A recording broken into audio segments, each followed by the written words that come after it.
এবার একটু আমের বাজারের পরিস্থিতি জানবো। চাঁপাইনবাবগঞ্জ থেকে যোগ দিচ্ছেন সহকর্মী আনোয়ার হোসেন। আনোয়ার, এবার চাঁপাইনবাবগঞ্জে আমের ফলন কেমন দেখছেন? ক্রেতাদের কতটা অনুকূলে দাম রয়েছে? আমি ভরসা রাখি হিরন স্মার্ট ওয়াটার পিউরিফায়ারে। আরিফিন, এই মুহূর্তে আমি আছি চাঁপাইনবাবগঞ্জের ঐতিহ্যবাহী সদরঘাট পাইকারি আম বাজারে। আপনি আমার পেছনে দেখতেই পাচ্ছেন যে পুরো বাজার জুড়েই এখন আমের ভরা মৌসুমের দারুণ এক ব্যস্ততা। তো এই সময়ে চাঁপাইনবাবগঞ্জের বাজারগুলোতে এখন খিরসাপাত, ল্যাংড়া, আম্রপালি, বাড়ি ফোর, ব্যানানা ও লক্ষণভোগ সহ নানা জাতের আমের বাজার ভরপুর।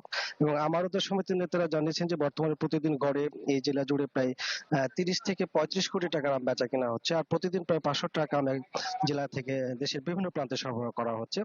আর আমের দামের বিষয়ে যদি বলি, বর্তমান বাজারে এখন প্রতিমণ খিরসাপাত বিক্রি হচ্ছে 3,500 থেকে 6,000 টাকা, ল্যাংড়া 2,500 থেকে 3,000, আম্রপালি 2,500 থেকে 5,000 এবং ব্যানানা ম্যাঙ্গো বিক্রি হচ্ছে 4 থেকে 5,000 টাকায়। তবে বিক্রেতারা বলছেন যে খিরসাপাত ও ল্যাংড়া আমের মৌসুম যেহেতু প্রায় শেষের দিকে, তাই এই দুটি জাতের দাম এখন বেশ চড়া এবং দিন দিন তা আরো বাড়ছে। তবে ক্রেতারা আমের বর্তমান দামে সন্তুষ্ট হলো, বিক্রেতাদের কিছুটা হতাশার কথা জানিয়েছেন।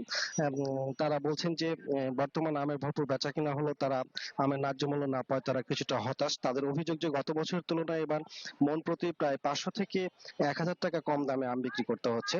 তো আমের দামের চেয়েও চাষিদের বড় ক্ষোভ এবং সংকটের জায়গাটি হচ্ছে যে ওজনের ঢলন প্রথা। তাদের তাদের অভিযোগ যে প্রশাসনের নির্দেশনা থাকা সত্ত্বেও বাজারে এখনো 40 কেজি মনের বদলে 54 থেকে 56 কেজি পর্যন্ত আম আড়ত দর ব্যবসায়ীদের দিতে হচ্ছে, যার ফলে লাভের মুখ দেখা তো দূরের কথা, সাধারণ চাষীদের লোকসানের বোঝাই কেবল ভারী হচ্ছে।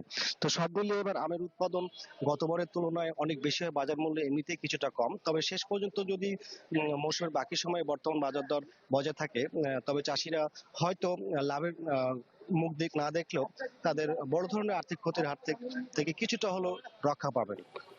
আরিফিন। আনোয়ার, আপনাকে ধন্যবাদ।